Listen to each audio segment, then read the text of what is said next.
Asia, north America और Europe आ गए थे। यूएसए ने हिरोशिमा और नागासाकी पर बॉम्ब्स फेंके। आए मेरे साथ आए, जैसे मैं बताता चलता हूँ कि वर्ल्ड वॉर 2 कैसे हुआ और कौन से मुल्क जीते और कौन से मुल्क हारे। कौन से मुल्क जीते और कौन से मुल्क हारे। जो टाइम था जर्मनी ने पोलैंड पर हमला किया था, वो उस टाइम था जब वर्ल्ड वॉर 2 शुरू हो गया था। इसमें कॉजेज ये जो वर्सेलेस वाला वो ट्रीटी था, जिसने हार्श पेनल्टी बनाया था जर्मनी पर, और मतलब leading to wide spread resentment. और था राइज ऑफ नेशनलिज्म, जो था ना ये इंटर पीरियड में ना नेशनलिज्म हुआ था, स्पेशली इन जर्मनी, इटली और साथ जापान भी।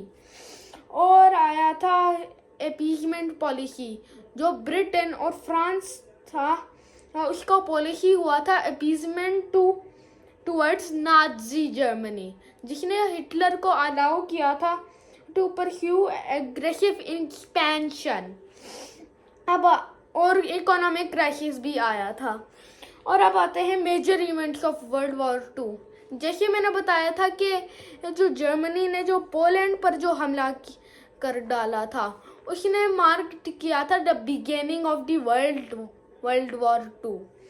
और इसमें आया था बैटल ऑफ ब्रिटेन, जो एयर कैंपेन था उसने फॉट किया था कि वो जो था ना बिटवीन दी जर्मनी वो लुफ्टवैफ्टे और दी ब्रिटिश रॉयल एयर फोर्स। और जो है ना, और फिर आता है पर्ल हार्बर। जापान ने यूएसए के पर्ल हार्बर पर हमला कर दिया था। जी जापान ने पर्ल हार्बर को कब्जा जमा लिया, मतलब ये भी कह सकते कि वो कब्जा जमा लिया, कब्जा। और जो है ना, और इसमें आया था डी डे इन्वेजन भी। और जो कंट्रीज जीते थे वो थे एलाइज, दी एलाइज। जो है ना, जो मेन एलाइड पावर्स थे वो उसमें यूएस भी शामिल होता है, सोवियत यूनियन भी आता है यही, और यूके भी आता है, और कई और भी थे जी, कई और भी एलाइड और वो पावर्स थे, अदर एलाइड कंट्रीज।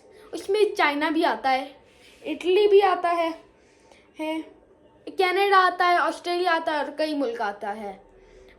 और जो कंट्रीज लॉस्ट हुए थे वो थे एक्सेस पावर्स, और इसमें जापान भी वो शामिल है, और जर्मनी भी है और इटली भी है।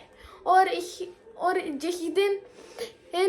जिस साल वर्ल्ड वॉर 2 ख़त्म हो गया था, हिटलर ने अपने खुद को मार डाला था।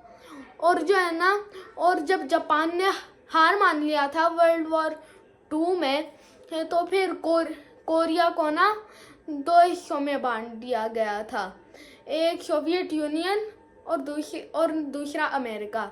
North Korea Soviet union, south Korea America.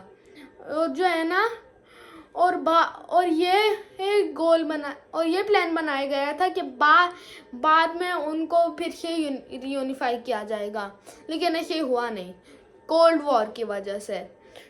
और कई और मुल्क भी थे, हंगरी, रोमानिया, बुल्गारिया भी थे इसमें शामिल। और जो है ना, और इसके आफ्टर मैथ के बाद जो है ना, उनमें से एक मैं बताता हूँ कि जो है ना कि यूनाइटेड नेशंस बन गया था जी, यूनाइटेड नेशंस फॉर्म हो गया था। 1945 से पहले कोई यूनाइटेड नेशंस नहीं था। जो है ना, वर्ल्ड वॉर 2 के बाद यूनाइटेड नेशंस इसीलिए बन गया था ताकि जो है ना, ताकि आने वाले वॉर्स को प्रिवेंट कर दें।